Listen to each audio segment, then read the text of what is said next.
Welcome, everyone. We're about to kick off the fourth day of our week-long SIEPR Economic Summit, and I hope you've all been joining us throughout the week and enjoying the sessions so far.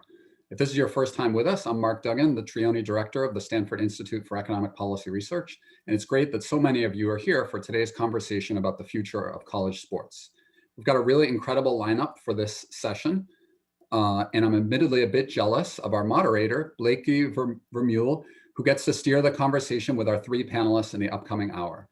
I'm looking forward to listening in to what I know will be a fascinating and informative conversation about the rules and regulations around college sports, the funding that teams rely on and the money they generate, and the bridge between playing on campus and going pro. And even if I'm a bit jealous of her, I'm truly honored to have Blakey moderating this panel. She is a professor of English here at Stanford, and she's also taught a really interesting seminar about sports and culture. A significant amount of her research focuses on moral psychology, and she spent a lot of time also thinking about how playing sports impacts cognitive development. She's found that a lot of her students who are passionate about sports demonstrated deep knowledge about moral and ethical reasoning and are also pretty adept at constructing complex intellectual arguments. With that, let me turn things over to our moderator, Blakey. Thank you so much. It's an honor to be here. I'm going to begin by introducing our three panelists and then very briefly setting up the context of today's discussion. I'll begin with Bernard Muir, who is the Director of Athletics at Stanford and has been enormously successful. During his tenure, Stanford has won 23 NCAA championships and 31 national titles. Nneka Ogwumike is a Stanford legend, a member of the class of 2012, and now a member of the Los Angeles Sparks. She is president of the WNBA Players Association, and she was the WNBA MVP in 2016. And finally, Roger Noll is a professor emeritus of economics at Stanford, and quite possibly one of the most knowledgeable people on the planet about the economics of college sports, which brings us to the topic of today's panel.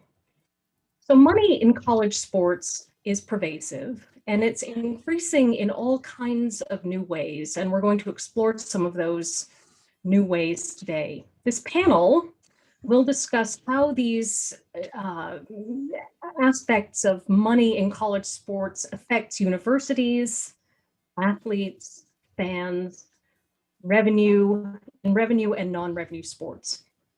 So some of the financial questions that we'll be touching on include the high cost of coaching and various incentives to structure pay outside of scrutiny, name, image, and likeness rights for athletes, and scholarships and support for sports with little fan base and less financial need for athletes. We're going to perhaps touch on the question of gambling on college sports and player unions. How will the players fare if they unionize? What incentives will there be for differential pay per sport, per star? And then there's the issue of the reputed financial losses of departments of athletics and the use of football and basketball to subsidize some sports when the subsidized sports are played by children of a wealthy demographic. Subsidies are called reverse Robin Hood. Then in the non-financial sphere, I think we can all agree that there has been some news in the past few years about admissions scandals involving athletics. There has been a lot of attention to mental health and stress in general. Do college athletes experience these issues at a higher or lower level than other students? Is there special support for athletes? And then, of course, there have been scandals about sexual abuse by coaches. There's a kind of growing concern with abusive behavior by coaches. And finally, I think very importantly, how can the NCAA increase diversity in the coaching and athletic director ranks to better reflect society and student athletes? So how is college sports going to adapt to these forces? What can and should be done? So with that, I'm going to turn it over to Director Muir. Blakey, thank you very much, and thank you for that intro and for having me. It's a pleasure to be here with Nneka and Roger to serve on this panel. There's no doubt that the last 12 months have exposed and exacerbated significant flaws in the economic model of college sports. As you all may know, last July we made an extremely painful decision here at Stanford to discontinue 11 of our 36 varsity sports at the conclusion of this current academic year. The decision was driven by our inability to be financially self-sustaining while simultaneously striving to be excellent in all the varsity sports in which we offer. Simply put, we determined our most viable path to maintaining our position of leadership within college athletics and the Olympic movement was to concentrate our resources on a fewer number of sports, albeit still far from more than the national average of 18. What's causing these financial challenges? As revenues have continued to flow into the system at unprecedented levels, particularly in the major FBS conferences through escalating TV contracts, unprecedented spending has also followed suit. What used to be an arms race just for facilities and head coaches, you mentioned that, Blakely, about the rising costs of compensation in only the highest profile sports, has escalated now into arms races across most sports that are offered broadly at the Division I level and across many areas beyond facilities and head coaches' salaries. For example, sports psychology, sports nutrition, sports science services, which barely existed when I became AD at Stanford in 2012, have become commonplace across the college landscape and are now expectations of elite athletes intent on pursuing their professional and Olympic dreams. Along with the general escalation of revenues and expenses, the gap between the highest revenue generators and everyone else has widened. And I'm not just talking about the gap between the Power Five and everyone else, although that's certainly quite pronounced. I'm even talking about gaps within the Power Five. For example, Pac-12 now receives approximately $20 million less per year from conference. Just 12 schools, individual schools, receive $20 million less per year from conference distributions than our counterparts in the SEC and the Big Ten. These widening gaps have forced athletic departments that are not at the top of the food chain to make very difficult decisions, or in many cases spend beyond their means and cover their growing operating deficits through university funding. The challenges to the economic model will likely only become more pronounced as various forms of legislation, for example, NIL, name, image, and likeness, and college athletes' Bill of Rights, as well as litigation, for example, the Alston case seeking to provide a larger piece of the pie to student athletes. At Stanford, we've decided to take action now to give ourselves a fighting chance to future-proof our economic model, and we truly believe we have a chance to do so through a historic fundraising effort that is already off to a tremendous start. However, not all institutions are so fortunate, and I do worry about the future where the gap between the haves and the have-nots continues to grow, thereby relegating more schools to competitive irrelevance and forcing more cuts to Olympic sports that do not generate revenue. There are no easy solutions, but one thing I think we need to start exploring in earnest is effective national spending control policies that limit expenditures on sport-by-sport basis, ensure gender equity, and fairly account for differences between schools on items such as scholarship costs and regional cost of living. Right now, we're working tirelessly to solidify our own position, but my hope is that we can eventually shift some of our institutional energy and mind share to help solve these issues at a national level. So with that, let me turn it back to you. Thank you so much, Director Muir. And now, if I may, I will ask Nneka Ogwumike to speak. Thanks, Blakey. I appreciate it. And thank you, everyone, for including me on this summit. It's always such a pleasure to be involved in my alma mater as much as I possibly can. And I think this might be the first summit that I've been a part of. Throughout my years, I've been able to maintain a relationship with the GSB, through kind of engaging with different classes, and the conversation around athletes and their value comes up quite often. And I'd like to believe that with you today, I'm offering, I guess, not just an athlete's perspective, but I guess more of a subjective perspective, because at the end of the day, each athlete is subjective. I think that when it comes to, money and finances, in terms of likeness for players and the money generated for athletes, in what eventually makes itself clear as a business in sports, in college sports, it's something that that almost seemed as though it wasn't it wasn't invited to be addressed, especially as soon as when I was in school, you know, and it's quite interesting that we're now having a summit discussion about this, because this has always kind of been a thought of athletes while we're in school, because quite frankly, although many of us are on scholarship, the debts that we incur, they certainly extend far past what a scholarship pays us for us to be able to go to school at universities that give us education and experiences that hopefully last a long time. And I'd like to say too that, you know, the perspective in terms of the resources made available to us, and also in the value that the athletes bring, are very different for both sides. You know, the debts incurred on the men's side, I believe, and mostly in sports like football and basketball, are those that cater towards the path of making it professionally. One thing is that as student athletes, many of us don't play professionally. And those debts that are incurred, they don't always reflect the percentage of players that end up continuing their sport once they graduate.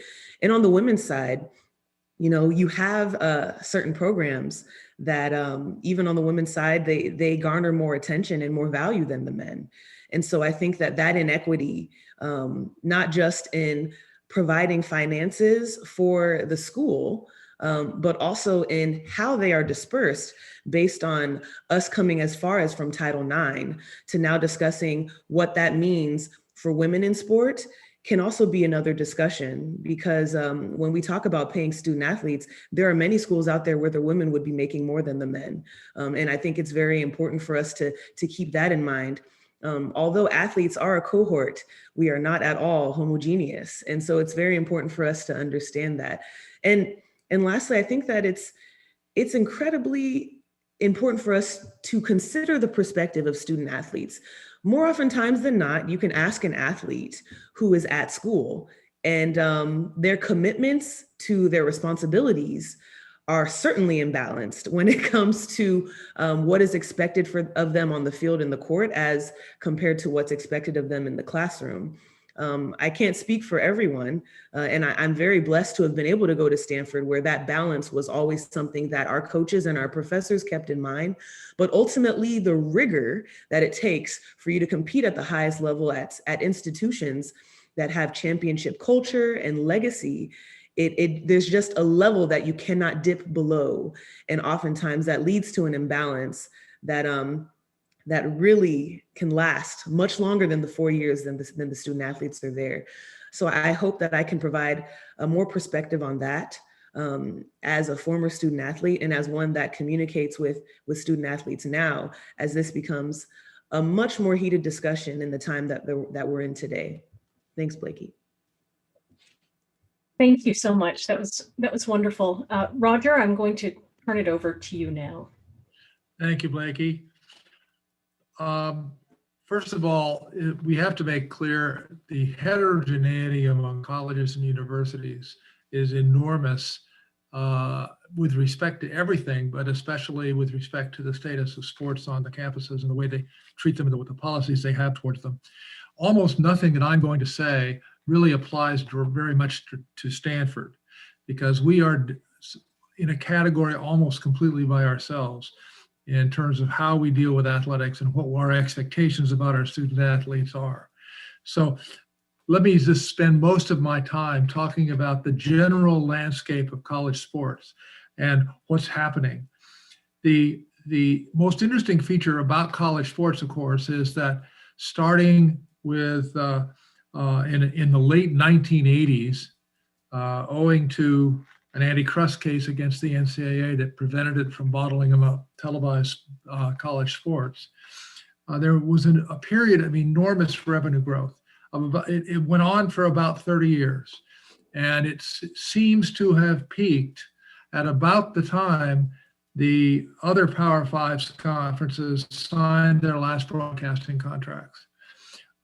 During that period, the single most important fact to bear in mind is that the revenues of the FBS football programs and the Division I basketball programs were growing at the rate of 8 or 9% a year.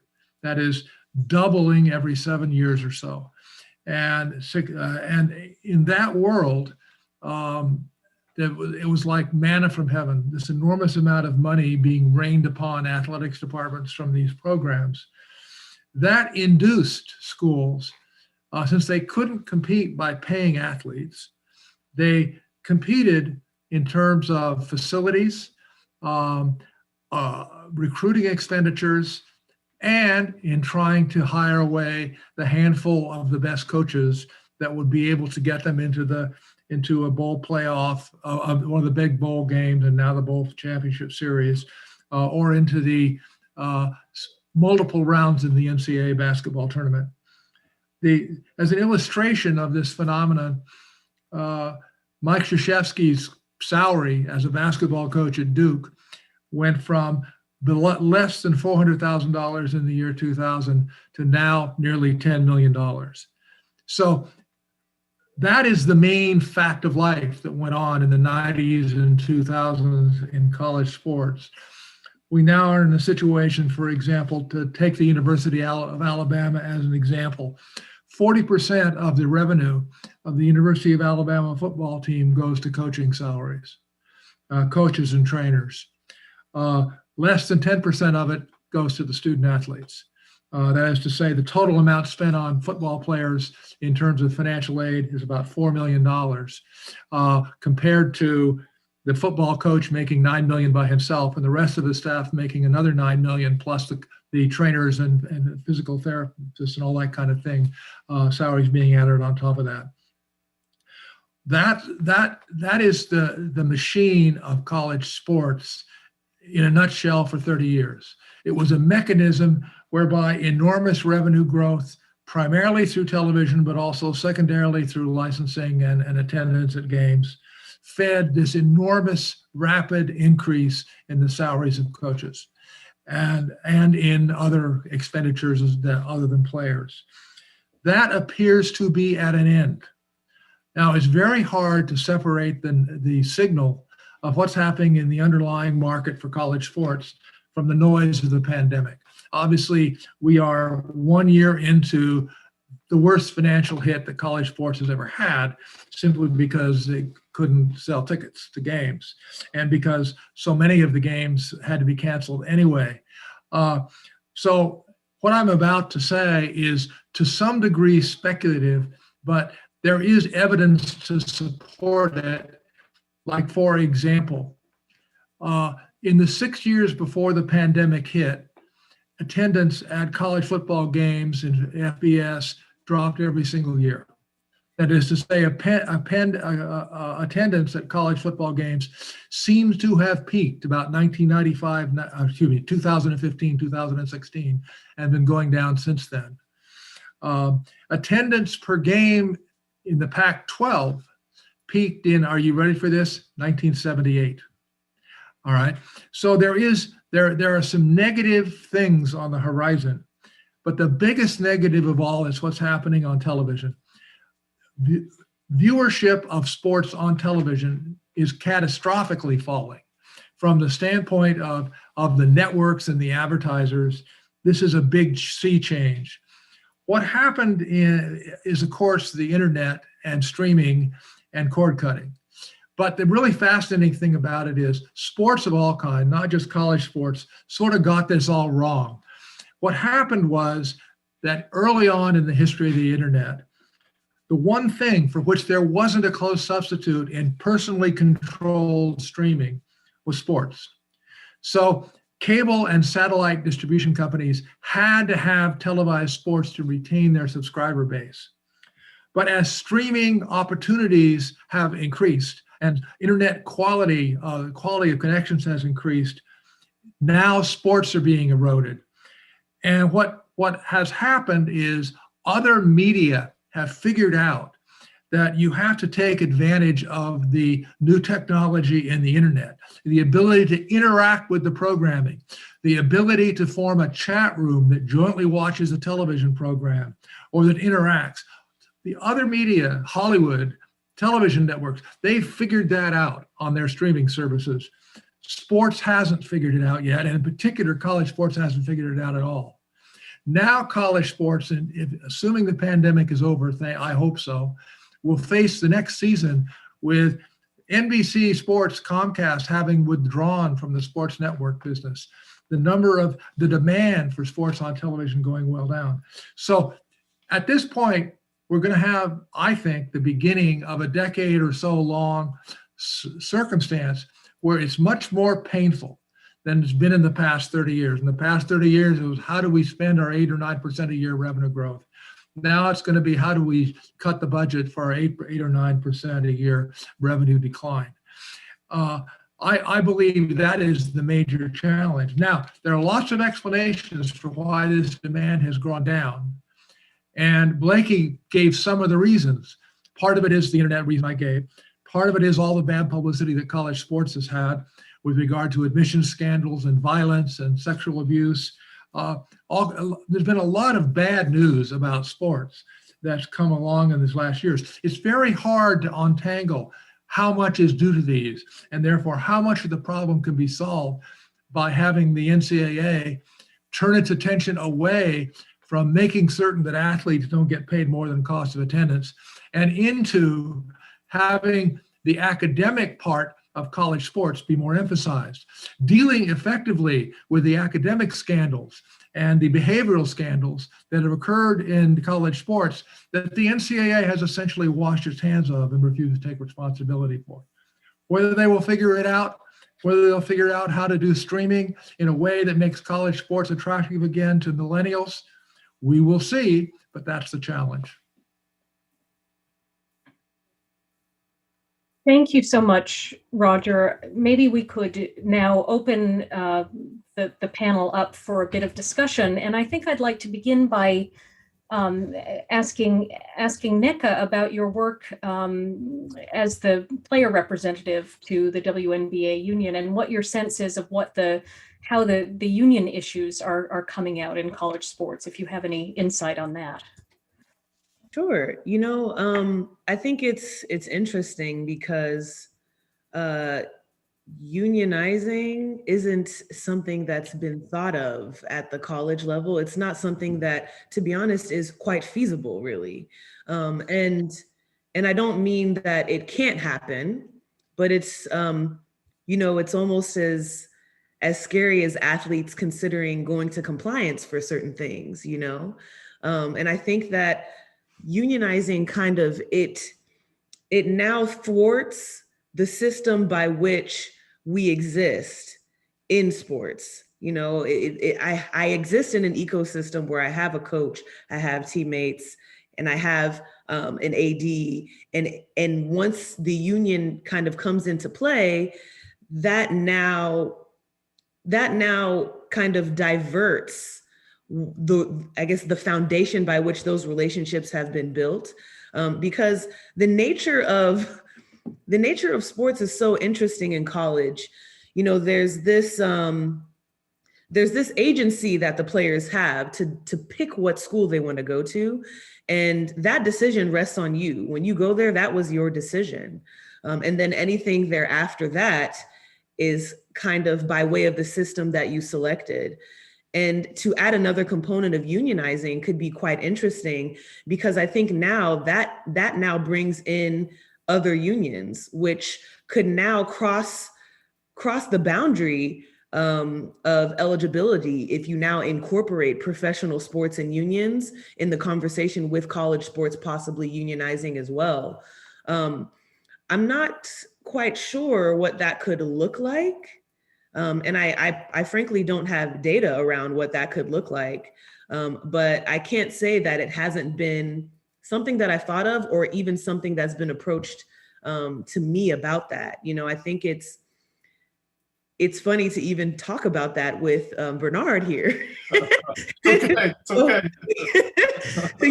So I'm not trying to stir any trouble, but I do think that without discussions on a broader scale, like the one we're having today, inevitably that could happen if a change isn't made to provide the resources and the support that the athletes do need.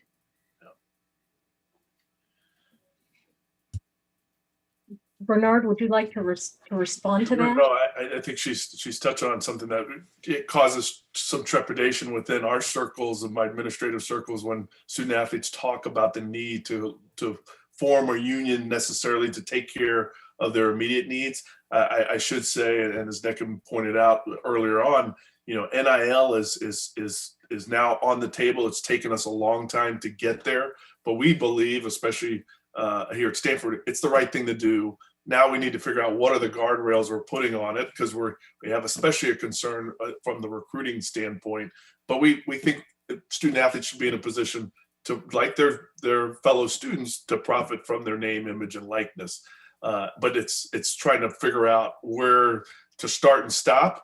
Hopefully it doesn't encroach on the services and the support that we get from sponsors to support our student athletes. If that encroaches, then like Roger says, that the money is starting to decline, and so that puts a greater pressure on the system, if you will. But at the same time, we have to address the needs of students in general. And so as this continues to grow, as we need to meet the needs further, we have to sit and pause and listen. And that's why it's been important. And you've seen this around the country, where students have now understand their voice and they're exercising their voice, and people are listening and trying to figure out where do we meet in the middle to move forward. And as Nneka mentioned, it's important to have the relationship between student athlete, coach, administrator, and as opposed to having somebody from third party now negotiating on their behalf. That changes the dynamic. And so that's an interesting twist as to what may come down the pike. So, Roger, if you were allowed to make one reform in this system that you described so eloquently, what would it be? If you could just pick one thing to change, what would you think about it? I think the single most useful thing that could happen would be to give the governance, the economic governance rule making authority solely to conferences and eliminate the NCAA as an entity, because the NCAA cannot escape two things. The first is inherently, if you do things at the level of all college sports, you're a cartel, and that causes the financial motivation to exercise your monopoly power to be the dominant theme. And the dominant theme of the NCAA for 50 years has been to exercise its monopoly power. All right. And so if the conferences individually were the locus of decision-making about these financial issues and things like treating players and compensation, then I think there would be, the system would work a lot better. Having said that, I think there is a fundamental tension between academia and highly commercialized sports. If college sports succeeds in getting through its current problem, financial problem, and gets the golden goose to start laying again, as time progresses and the amount of money generated by sports keeps growing, the tension it creates between a commercial activity versus an academic activity gets worse and worse and worse. And I don't know how to solve that problem, frankly. As a person who was a college athlete, I don't want to say I think schools should abandon athletics, but there is an increasing pressure among not only some faculty, but also some students to break the tie with athletics, because it just becomes so commercially oriented and so removed from the life of the campus. So let me ask the follow-up question on that to Nneka. I mean, how has your view of the question of athletes as students changed since the time that you committed to Stanford? I mean, what has your viewpoint evolved in certain directions? And I'd love to hear what those directions have been. Sure. At this point, this conversation is it was something that you always joked about when I was in school, you know, but to every joke, there's a little bit of truth. And it just felt so idealistic to even consider in conversation, and to be, you know, 9-10 years out of college, and this is now a conversation, shows that things are moving very quickly, you know? And I think that, to speak to Roger's point as well, you know, there's so much bad news about sports. And, you know, this kind of falling into that a little bit based on where we've been and how things are now is something that I know is going to stir a lot of minds.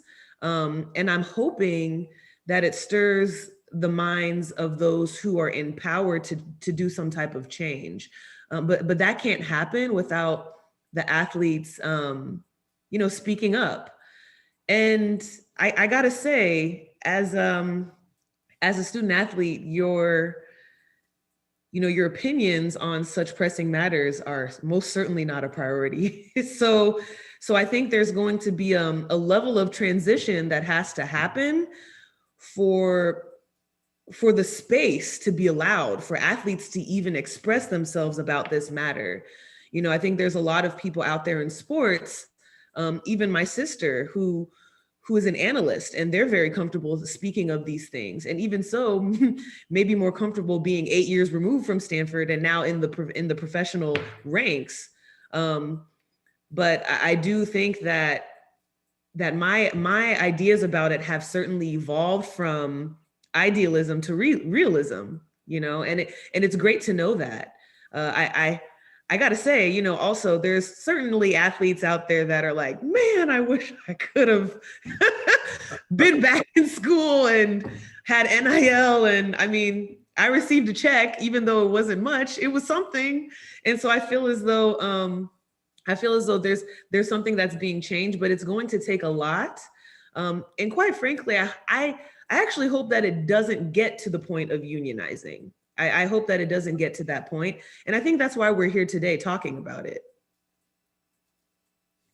So let me now put you on the spot a little bit to, how do you think Stanford could do better towards its student athletes? What could we do better, you think? You want me to leave the Zoom call right now? Let you speak freely? Oh my gosh. Blake, you're making this hard. I didn't mean to. I just I'm interested in what you'll say about this. Yeah, I mean, I guess I can start from the athlete's perspective. And I think that this is a great question for everyone to answer, really. I think that, you know, what can be done better, and this might be me and my presidential hat on when it comes to, you know, being a part of a union. I think it has to start from a perspective of equality and equity in order for anything to really matter, you know, because at the end of the day, yes, of course, certain different sports bring different revenues, but if everyone has the same starting line, then there won't be so many issues moving forward for the I guess the programs to make the changes that they need to make. You don't want to make changes and then still feel as though you have to catch up because certain things weren't addressed from the beginning. Be it starting with hearing athletes out, and even just kind of doing an inventory of how the athletic program is already working, and understanding what has worked and what hasn't worked. It's really going to take an all hands on deck.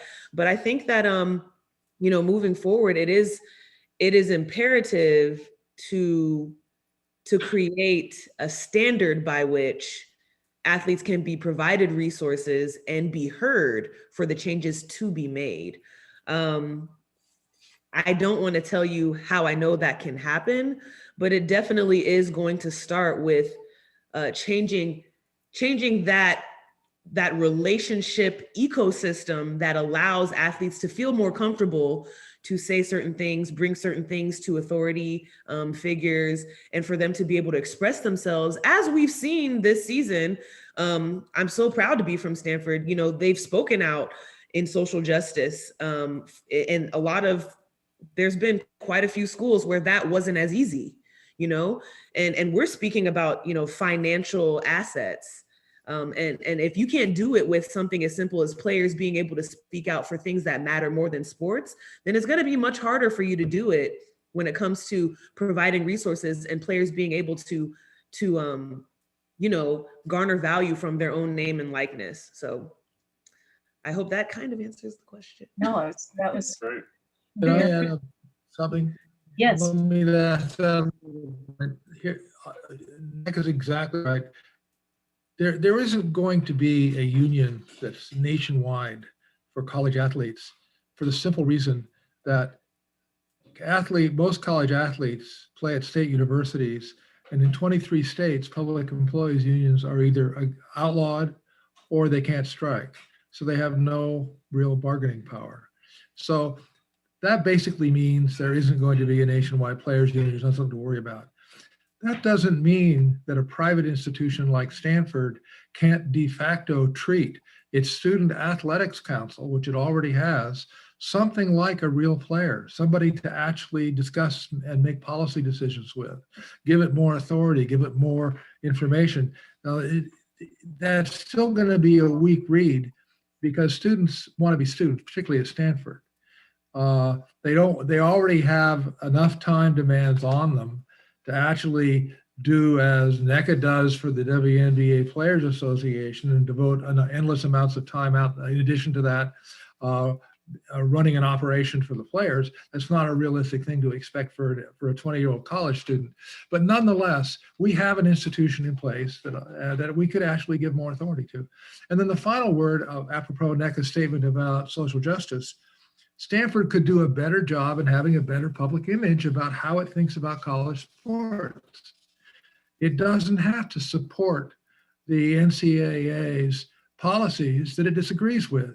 It can just get outvoted, which it does with regularity at both the NCAA and the Pac-12. It can just be more public about it. It didn't have to be, for example, in opposition to the California legislation that was passed a couple of years ago to give NIL rights to students. I think it was a really bad idea for Stanford to go up and testify before the state legislature against that bill. It's one thing to just say, this is out of our control because we're being outvoted, but we sort of sympathize with the students. That's a very different thing from saying we want to be part of the party to keep exploiting the students to the extent they've been exploited in the past. Well, I agree with both of you on that front, and that we need to lead, but we have to have followers as we're leading, and so that is the difficult thing. But you know, as we talk about just expenses and having setting caps, we're going to try to continue to be a part of that conversation, generate further dialogue and discussion. Both of you are right that we need to engage even further with our student athletes. We do have a number of mechanisms to do that. I'm proud of our student athletes, especially in light of what has transpired in this country since the murder of George Floyd, that we had a group of student athletes that came together and said, you know, this isn't right. We're struggling here. We need to talk about this. We have a group now called Cardinal Black, and an organization with our Black student athletes that is still developing. We still have ways to go, but I'm proud that they came together. They confronted me and some of my colleagues and said, we need to talk and we need to listen. And so we're doing that. We're trying to make steps to make this even more comfortable on this campus for all of our student athletes. So there's work to be done there. Roger, you mentioned our captain's council, student advisory council. We need to engage them even further. I was on a call with some leaders of that council a couple weeks ago. They have things on their mind, especially as we try to navigate through the pandemic. And so that's something that we've all agreed that we need to do more regularly, even when we're post-pandemic, hopefully here shortly. So I agree there is more work to be done. NECA mentioned a couple of times in her commentary, resources. And that's a concern for us as we try to provide the best platform possible. It is a competitive environment. We're not competing against Stanford of old, but we're competing against, you know, USC's, UCLA's, Washington, whatever, Texas, Alabama, you pick your school, the resources do factor in. And what student athletes had come to expect when NECA played, go back further, it's different than when they step foot on campus now, or when that prospect who's a junior in high school, when they come to the farm, their expectations are different, and they're asking for more. And so as an administrator, you do get concerned about, do we have enough of the resource that meet the expectation of our student athletes? Because that is growing. And so we have to be mindful of that.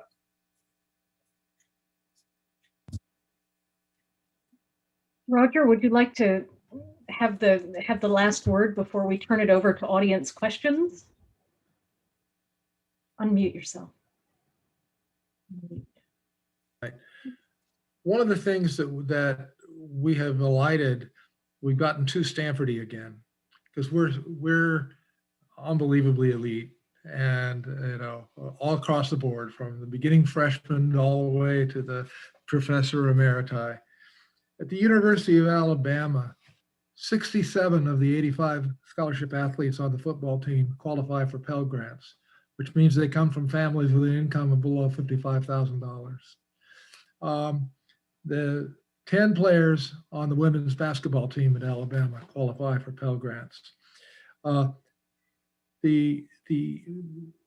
Bernard's point about leadership comes home is, how do we stop this ever increasing contribution of college athletes to rising inequality in the US? All right. The condition of the student athlete at Stanford is interesting and requires improvement. It's nothing like what it is at many flagship state universities that consistently have top 25 teams in both basketball and football, and who are running their department of athletics on the backs of largely poor and largely Black student athletes. And it doesn't matter whether the money goes back to the university or whether it goes to subsidize country club sports that have no real fan interest. The reality is that is the single biggest black mark on college sports in the US. And I really wish Stanford would be more effective and take a greater leadership role in addressing that question. Thank you very much. I think we have a minute or two more for discussion. Are there any points that any of you feel that you'd like to make, but you haven't been able to make in the time that you've been allotted? We have a final comment, and if not, we can open it up to audience questions.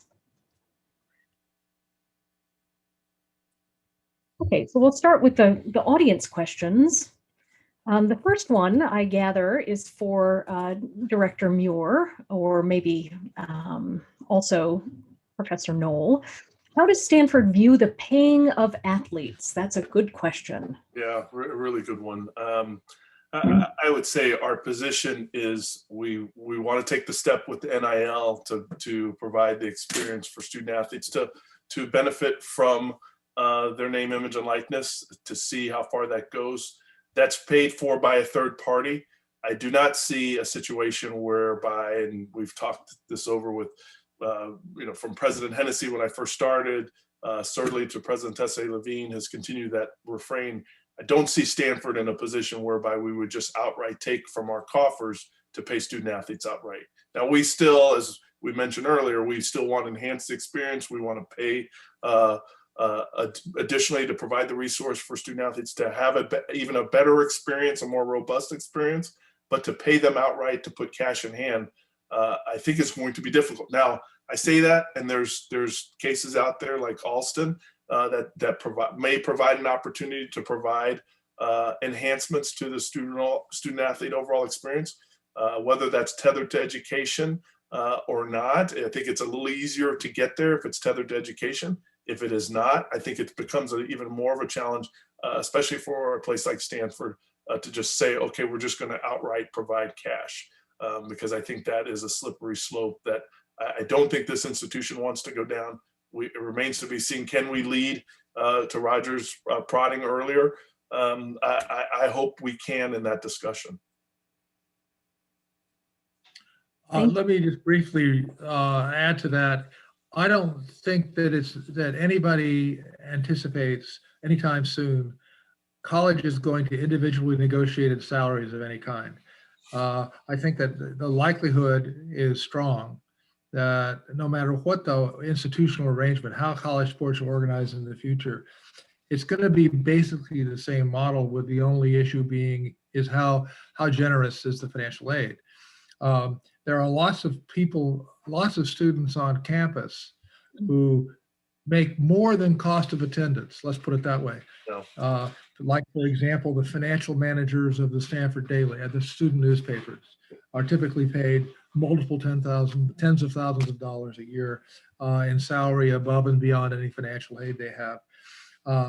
Likewise, many schools are paying students now more than cost of attendance through the way they use the NCAA money that comes to them for the student activities fund, or student, I forget the exact name of the program, but there is a program that gives grants to students. And for example, Michigan State once bought a $1 million loss of value insurance policy for one of its basketball players to keep him in school 1 more year. That policy cost $10,000.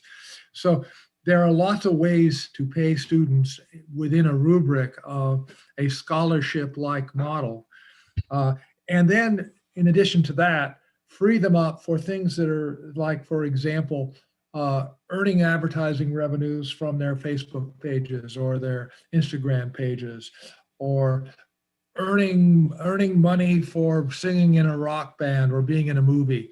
I once had a student who was offered a position in the biopic about Steve Prefontaine, and he couldn't do it because he was also a cross-country runner. And he was going to play the role of a member of the Oregon track team. And so it's those sort of restrictions. They can go away fast, and they can make life a lot better for a lot of students very quickly.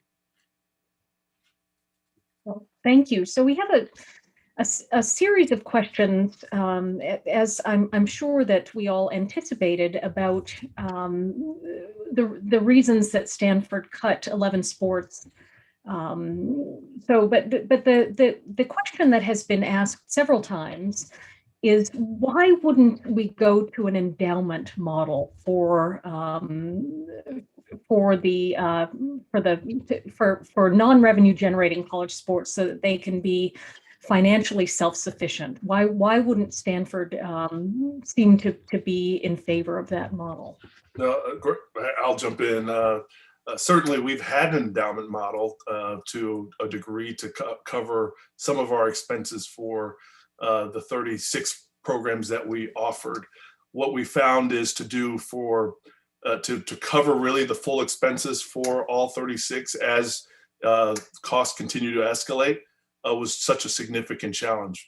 And to the tune of close to 600 million, we would need to just put ourselves on a better footing for all 36. When working with our central development arm and looking at our prospect pool as we, embark on a campaign for athletics, it just didn't seem feasible to hit that number in light of all the other institutional priorities that are coming down the pike. It just didn't seem that would be feasible, and so that's where we decided, had to make the very difficult decision to say, we think we can provide the support and get to garner the support for 25. We did not think going from that from 25 to 36 that we'd be able to do that in the fashion which we wanted to. Let me jump in that Bernard does face a real budget constraint, but the budget constraint is based upon an accounting system that's nuts. He doesn't actually lose money. He gets money from the budget, but the premise of the Stanford financial accounting system, like all universities, is that all tuition income and most gift income goes to the president and the provost's office, and then everything else is, quote, subsidized.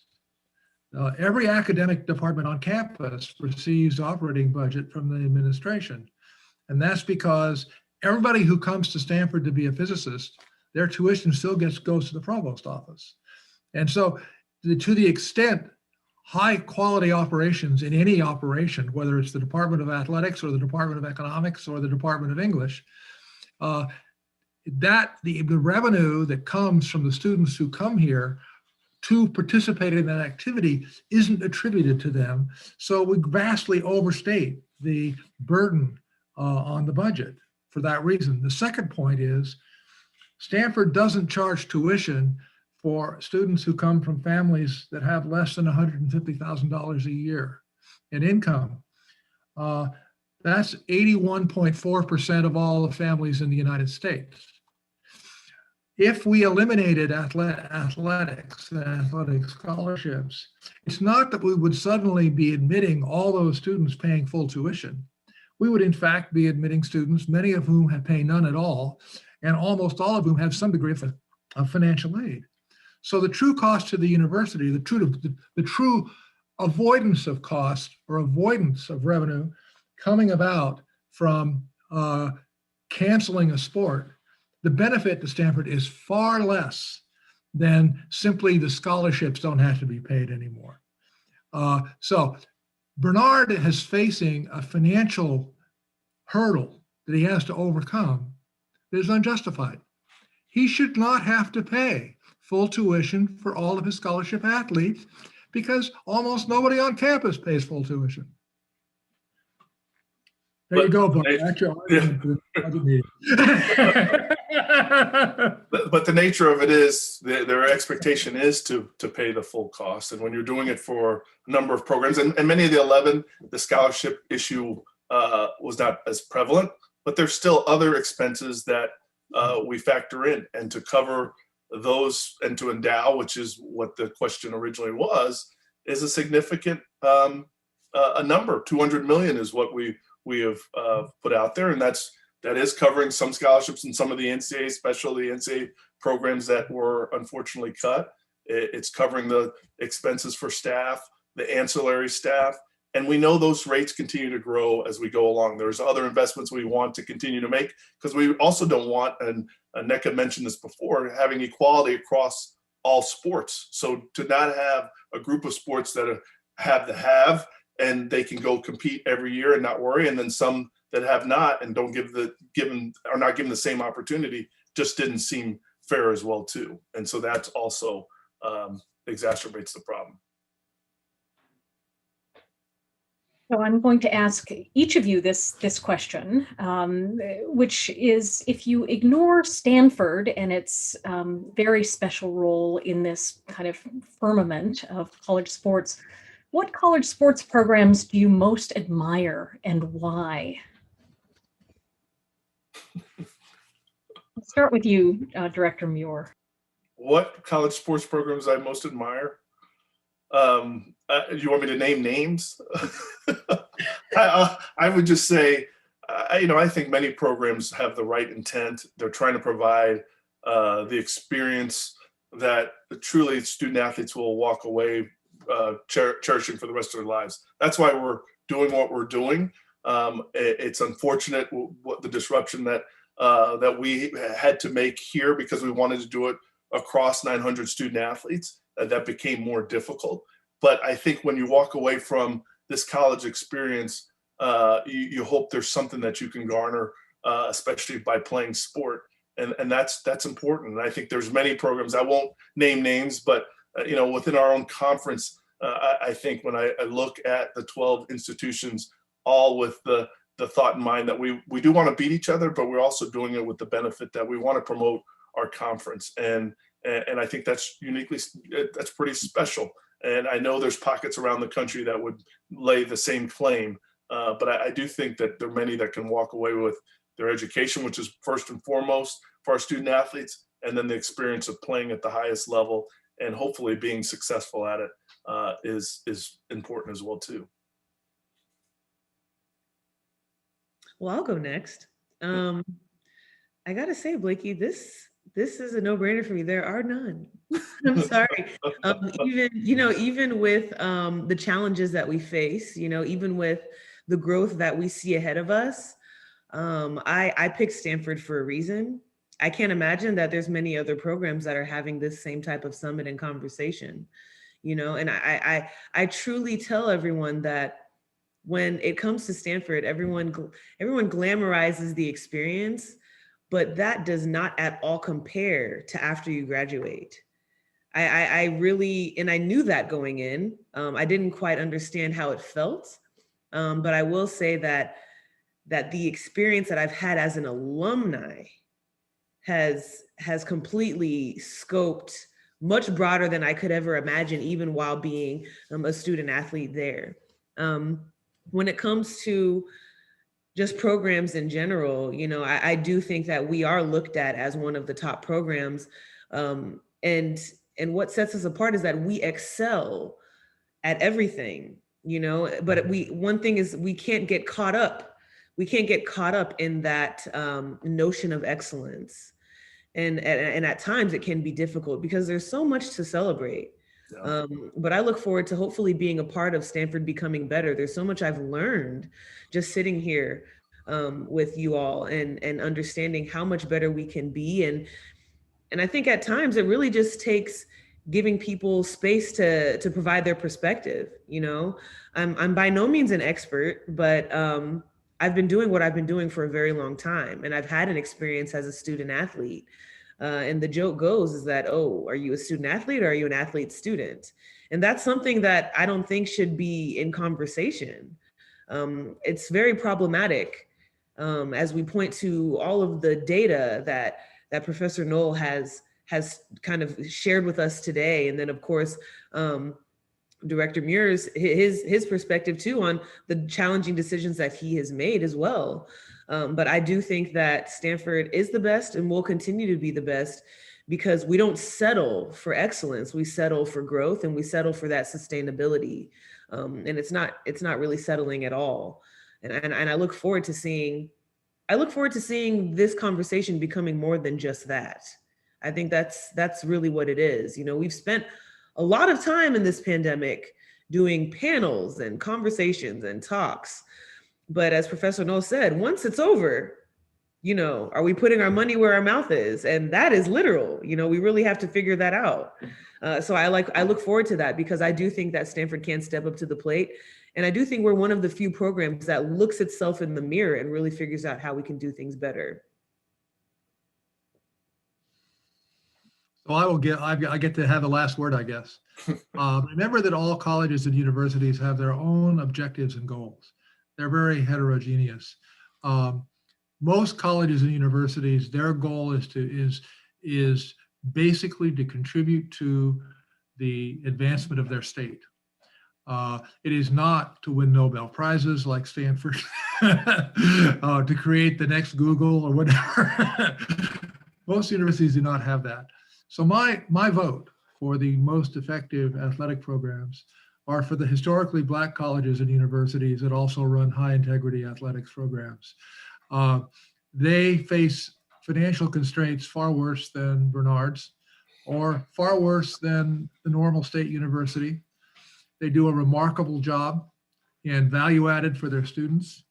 And then I'm going to give another one within the conference, which is UCLA, which went through a horrific scandal, as you may recall, 25 to 30 years ago, when some of the students were found to become illiterate. They had disconnected the university from the academic, the sports teams. The academic enterprise and the sports enterprise had been disconnected.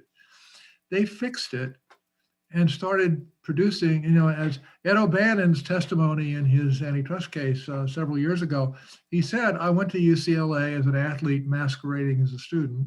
Fortunately, along the way, for some reason I don't understand, they convinced me that being a student wasn't a bad idea after all, and it changed my life. Now that is what athletics ought to be about. And unfortunately, too many schools are not pursuing that as their goal. Well, thank you very much to all three panelists. We've come to the end of our time, and I just want to say to all of you, this has been unbelievably enlightening and interesting. And specifically to President Ogwumike, you're absolutely right about the culture here. It's unusual in the sense that we're always trying to get better at everything we do, and that is pretty exceptional. So thank you very much. Thank you, all of you. So thanks so much to Blakey, to Roger, to Bernard, and to Nneka for this. It was really such a great discussion. And I'm so thankful that sorry that I'm not videoed. I think I am now. I'm so thankful that the four of you were able to be here today. I know that my 7th grader daughter, who is literally at her own basketball practice right now, is going to be very jealous of me for getting to virtually meet one of her idols. And Roger, I'm sorry to say it's not you. So, but we're going to wrap up for now. And for those of you who are registered for our exclusive SIEPR Associate session about California's economy, I'll see you there in just a couple minutes. And I also hope that you can all join us tomorrow for the last day of our SIEPR Economic Summit in about 19 hours. We're in for a real treat with a keynote presentation from Raphael Bostic, who's the president of the Federal Reserve Bank in Atlanta. Meanwhile, I hope that you all have a wonderful night, and I look forward to hopefully you're being with us tomorrow and seeing you again soon. And thanks so much again to all four of you. It was an amazing discussion.